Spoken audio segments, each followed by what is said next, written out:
What's up, everybody? It's Alex from Heavy New York calling from the quarantine zone again, while the quarantine zone is also under construction. But on the phone, we return with Dead Posey. It's great to talk to you guys again after almost a year at Louder Than Life. Hello, hello. Hello, Alex. Nice to meet you again. This time via our own lockdown locations, as the world has totally changed since the last time we saw you. We're all in our hideout. Can't believe it. Yeah, last September was Louder Than Life, and we're into the end of June now. So, okay. Wow, we're getting 9 months or so. My goodness. Yeah, it's crazy to think how much the world has changed in that short period of time. I know. Hopefully, it changes for the better in the long run. Hopefully, there's a silver lining we all see soon. Yeah, well, look on the bright side. When the decade starts off this bad, that means it can't get any worse, right? Right. Seriously, I'm nowhere to go but up from here, you know? Yeah. We're supposed to be Aquarius, so that should be a good thing. Exactly. But it's so awesome to have you here because a lot has happened for you guys since we spoke at Louder Than Life. You have the Malfunction EP coming that just came out, and it's absolutely badass. Being that this is an EP, is this maybe meant to serve as like a preview on maybe what the Dead Posey full-length album will sound like? Yeah, so this is going to be its own thing. There's not going to be any of these songs on a full length, so we're going to do all new songs. But yes, as far as the sound goes, where we've evolved to, it's going to be more in line with what this EP is sounding like. Mm-hmm. Yeah, you know, we've been talking about full length for a while now, but we figured, you know, we have a lot of new material that we're working on, but we figured let's put it out as an EP. We had the first EP. This is sort of like the little kind of teaser of what's to come for us. And we hope to have, you know, the bulk of it at least written and mostly recorded, if not fully recorded, by the end of the year. Hopefully previewing a couple singles, 1 or 2 singles, like at the end of the year, and getting into early next year for a release. So we're definitely looking forward to a full length because it'll be our first one. So yeah. Yeah, are you currently writing on that now? Like, can we be expecting that actually sooner rather than later, or you're kind of letting the Malfunction EP kind of, you know, hold people over for the time being, and you're kind of regrouping before we get onto that? We're definitely, we want to be, you know, not taking too long to get to the next thing, but Malfunction did just come out. We, you know, like to kind of get this to have as long legs as it can possibly have, get it into people's brains, but I'm starting to amass material, and we'll probably start recording stuff relatively soon, and then we might put a few songs out as like teasers of the EP. Toward the end of the year, though. We're not quite there yet, but we're planning on working. But our first phase of writing is we kind of accumulate our own stuff on our own, and then we come together with like a little show and tell. So we're about to go into that phase where we kind of show each other some ideas and then go from there. And then of course there's sometimes where we just start from scratch. So that phase is going to be starting in like the next few weeks for us. And then we usually write and record pretty quickly. It's more of the production stuff that takes a longer time, especially where our sounds evolve now. So that's what could take months and months, is tinkering with all the different sounds and all that stuff. But yeah, as far as the recording and the writing goes, that should be in the next few months. Yeah. One thing I've noticed is for these 4 songs, because when you going from Head of the Snake to Parasite to Bad Things to Holy Roller, like I really felt like every song like had its own distinct vibe behind it. Like, would you say that maybe this EP may have opened more doors to the sound of Dead Posey in a way? Oh yeah, it definitely has. Again, I feel because our first EP came out, what was it now, almost a year and a half, 2 years ago now? Yeah, 2018. So just in that amount of time, our sound as an artist, you know, you just want to keep on evolving. So I feel that with this EP, we really went really deep as far as some of the industrial vibes and stuff. Do you want to piggyback off that? I think the first EP we kind of leaned on a little more of the kind of the gritty, kind of bluesy, swampy kind of thing, and that's great. And there's always going to be a sense of that in our music. But for this one, because the lyrical themes were actually getting a bit darker, I think, and we want to kind of explore some of these new sonic textures, like electronic stuff, some industrial stuff, even a few synths, which we wouldn't have been anywhere near a couple of years ago. We kind of said, hey, the the world is our oyster. Let's go for it, and we're really digging what it's starting to sound like. So I see that kind of being the direction we continue going. To have like a darker vibe on this album, like was it kind of like a preconceived idea, or did it kind of just happen that way? I mean, it just kind of happened that way. Yeah. I feel like for us, I know this is the same for a lot of artists too. You know, life kind of gives you material, so it kind of came from daily life, the world's chaos. Now as we know it, we obviously wrote these songs before the virus came about, but I mean, just with our own life, we went through some different things, so I feel like all that kind of stuff adds together on top of it. Some things were with depression or being pissed off.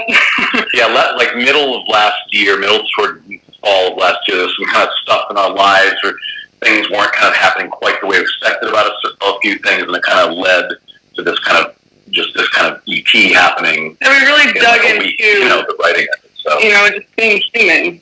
We really wanted to show the different layers of being human. So I feel like we dug extra deep to make that known on this EP. Definitely, and I'd imagine that, like, having the subject matters that you wanted to address and everything that happened, that also, like, obviously determines the lyrics, but it determined the music as well, right? Like, almost like if this music was instrumental in a way, not to discredit the vocals, but, like, you would almost feel like the music tells as much of a story as the lyrics do, right? 100% it does. Like we said, production could take months and months for us. We want it to feel like that kind of captivating thing with or without the vocals as well. But obviously our lyrics and all that are very important to us as well, but we wanted the music to be just as important. I think in the music there's always a ray of hope in there too. I mean, it's treating some dark subject matter, both at kind of like a larger kind of worldly level and also on a personal sort of internal level, but I think we always end up having some kind of bit of empowerment in there, a bit of a way out, bit of a hope for a better life. And so I think that even comes in the music and the instrumentals as well, where it's like there's these dark tones, it's like a lot of minor keys and everything, but there's the energy and sort of the impact that hopefully makes you like feel good. We don't want people feeling bad when they we try to keep that piss and vinegar.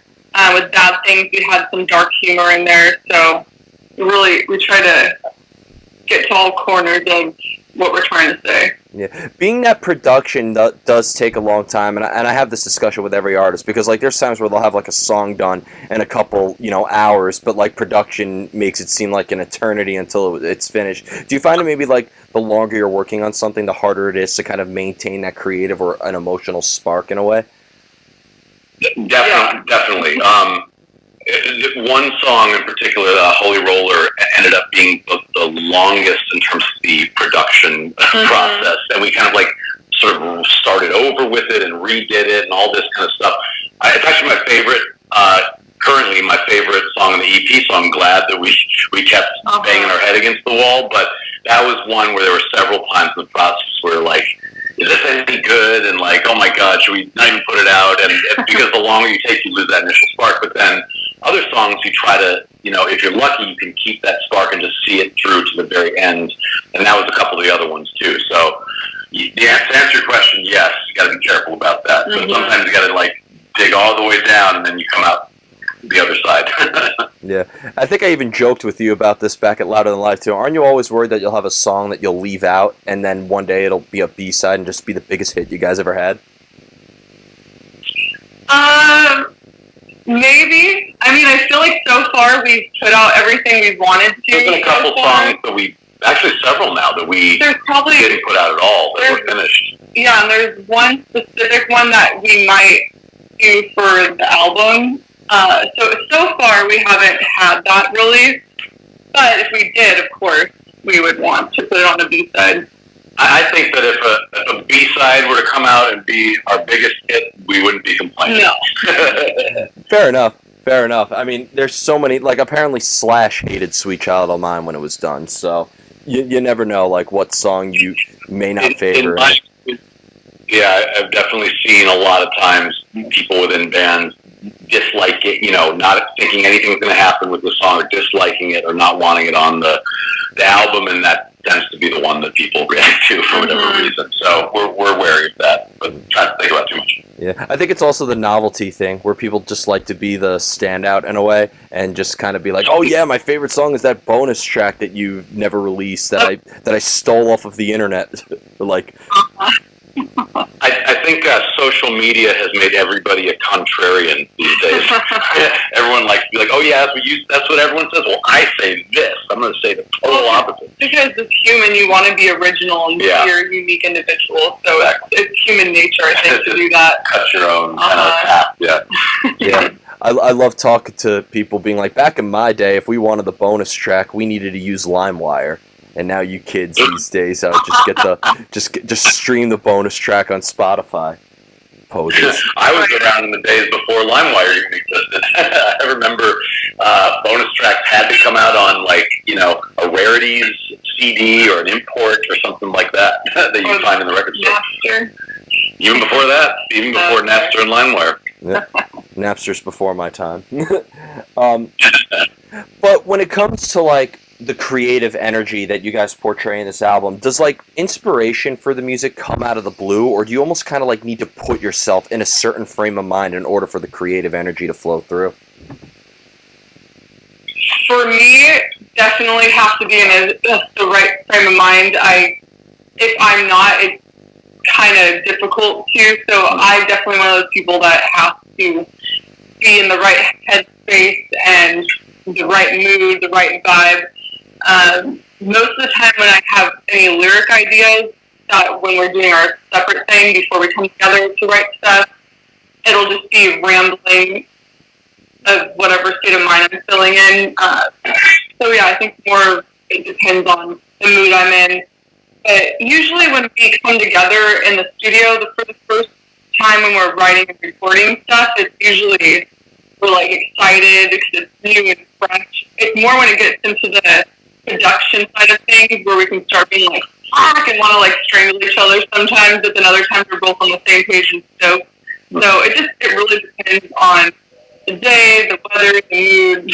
I think we both have slightly different kind of methodologies. I sort of if I tend to get inspired when I put myself in the situation and start working on something, even if I'm not inspired. D kind of things will just happen at random times and you kind of go with it, and then if it's not happening, it's okay, I need to take a few minutes away. I have muscled through, of course, I'll muscle through if needed, but most of the time if we're able to do it kind of at our leisure, then we kind of wait when the mood and vibe's just right. Yeah, we complement each other, I think, that way. Yeah, and I'd imagine, I had a discussion about this with my tattoo artist. If my tattoo artist said, if I only tattooed or created art when I felt inspired, I wouldn't pay my bills. So sometimes you can't wait for inspiration. You just have to sometimes go into it and see what comes out. Okay, that's why when we're time is of the essence, even if I'm not feeling it, we force ourselves, and then usually great stuff comes out of that. It feels okay. Yeah. So, but if I had it my way, I would definitely want to do it when I feel just right. Yeah. I'd imagine inspiration sometimes comes at the most inconvenient times as well, right? Oh, of course. I mean, it sometimes will come, for instance, the album cover, the cover art, that came at the worst possible time because we were basically done with everything and already had another album cover submitted. And I think I was in the studio kind of doing one of the final mastering jobs, because we mastered this ourselves, final mastering jobs of one of the songs. So we're basically a day away from just submitting this to be, once and for all done. And Dee came in, and we'd had this cover that Danielle had designed and put together that was actually a scan of her brain, and it was really cool. And she came and was you know what? Now that the music's a little further along, and we really know what this sounds like. I think we should. I'm getting a totally different inspiration. I think we should do a different cover. And I was you know what? sounds like a great idea.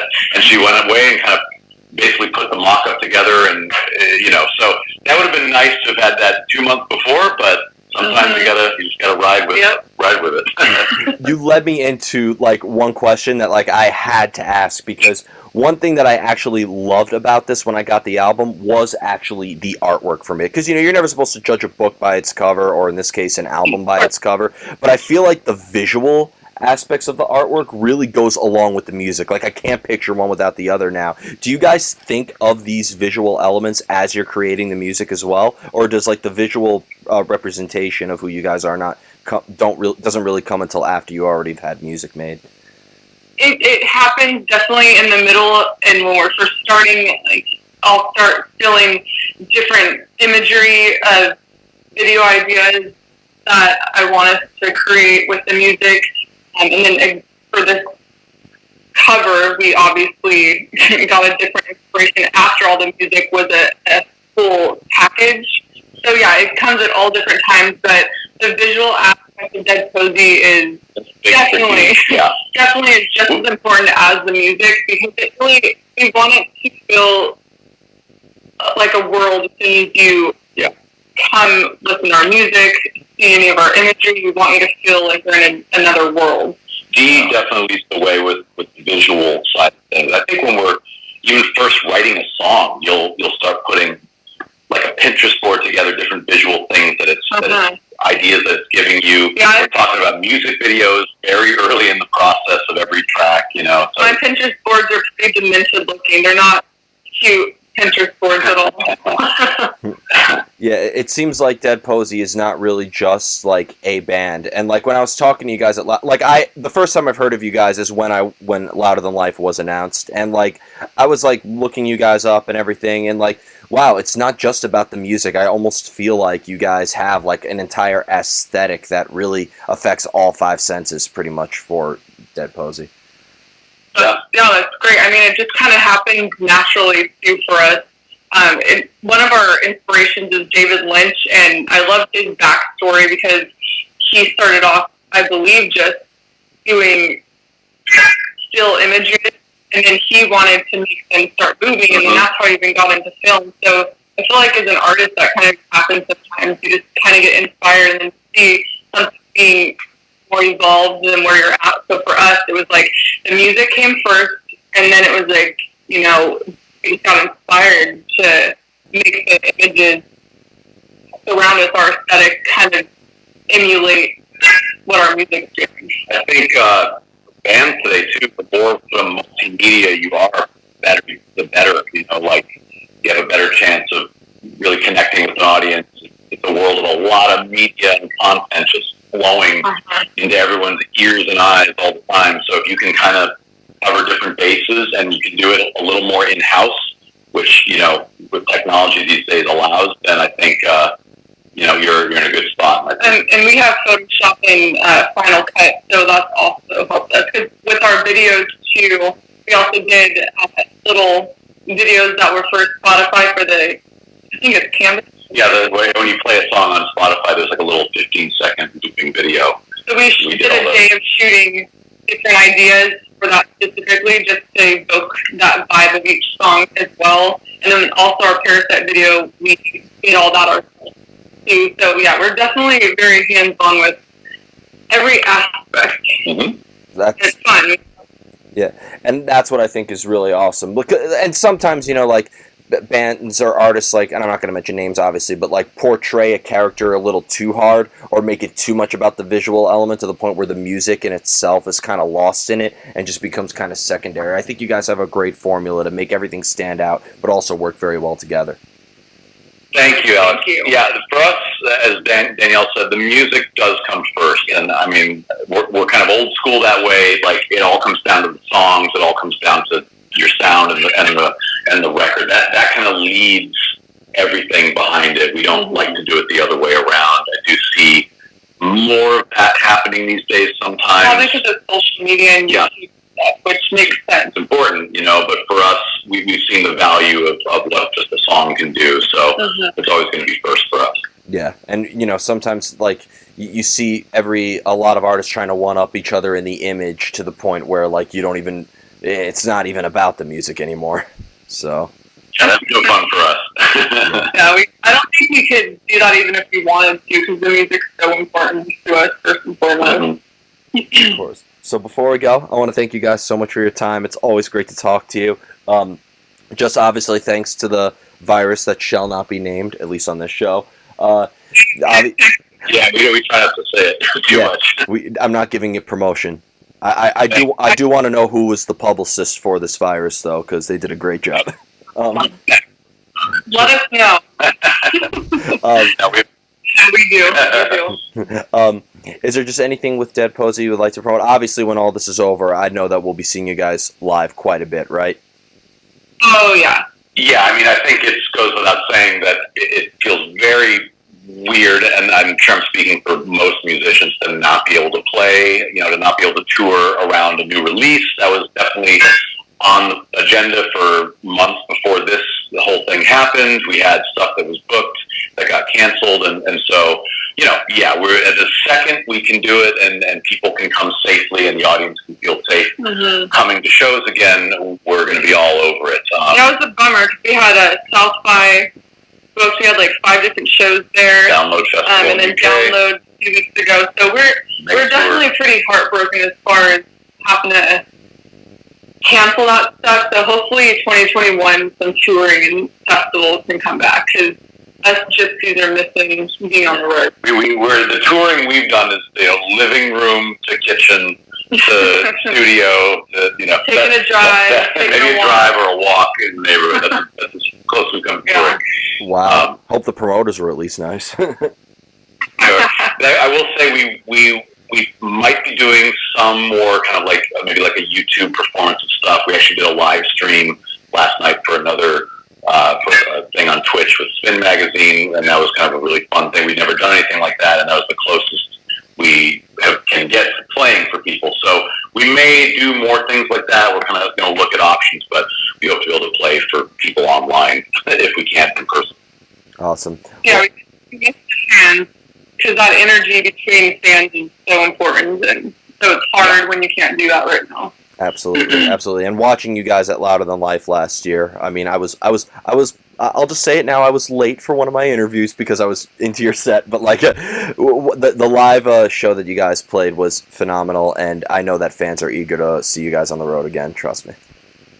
Oh, yeah. Thank you so much. Thank you. We're here to play for them. Awesome. But thank you guys so much, everybody. We are here with Dead Posey. The Malfunction EP is out now. Pick it up while supplies last forever, and we'll see you next time on Heavy New York.